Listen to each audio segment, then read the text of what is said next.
Éder, vamos resolver aqui a tua questão, tá?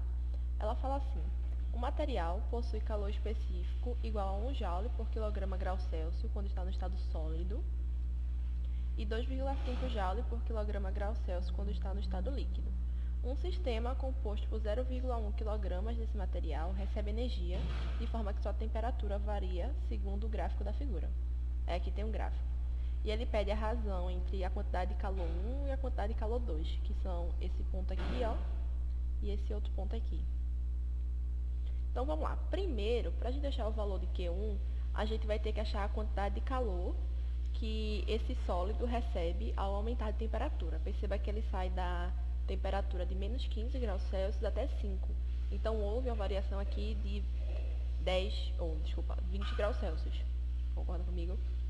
Então, a gente vai ter que calcular essa quantidade de calor. Perceba que essa quantidade de calor que ele recebe no estado sólido vai ser exatamente igual à quantidade de calor Q1, porque essa variação aqui parte do zero. Então, se eu botar 0 mais QS, que é a quantidade de calor no estado sólido, eu vou ter exatamente Q1, tá?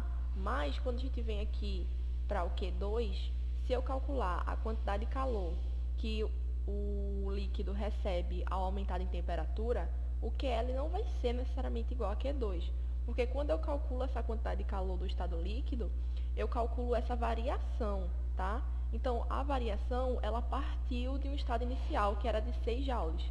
Então, vai ser 6 joules mais a quantidade de calor que eu vou receber ao aumentar a temperatura no estado líquido. Somando isso, é que eu vou ter o Q2. Talvez o erro da questão esteja aí, que você só calculou o QL, que é a quantidade de calor do estado líquido, e igualou a Q2 e esqueceu de somar com 6. Perceba que isso aqui é como se fosse uma escala, é um eixo. Então, os números eles vão aumentando. O Q1 é igual a QS porque eu parti do zero.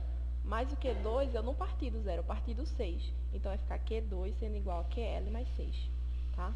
Então, vamos primeiro calcular a quantidade de calor do estado sólido. Como eu disse, a quantidade de calor no estado sólido vai ser igual à quantidade de calor 1 que ele pede. Então, Q1 vai ser igual a massa vezes o calor específico no estado sólido vezes a variação de temperatura que ocorre nesse estado sólido. A massa 0,1, o calor específico é 1 também. A variação de temperatura, a temperatura final é 5 e a temperatura inicial é menos 15. Então, vai ficar 5 menos 15. Como a gente tem 2 menos, vai ficar positivo. Então, vai ficar 5 mais 15 dando 20. Então, a gente vai ter 0,1 vezes 20, que dá 2 joules. Então, a quantidade de calor aqui, o Q1, é 2 joules. Já no Q2, como eu falei, o Q2 é calculado pela soma da quantidade de calor que esse líquido vai receber, mais 6, tá bom? Porque, como eu falei, Q2, quando a gente calcula QL, é uma variação aqui entre esses dois espaços, tá? Não é necessariamente a quantidade já Q2. Q2 vai dar pela soma dessa variação com a quantidade de calor que eu já tinha inicialmente, que era de 6 joules, tá bom? Então, Q2 vai ser 6 mais o QL. QL vai ser massa vezes o calor específico do líquido, vezes a variação de temperatura desse líquido.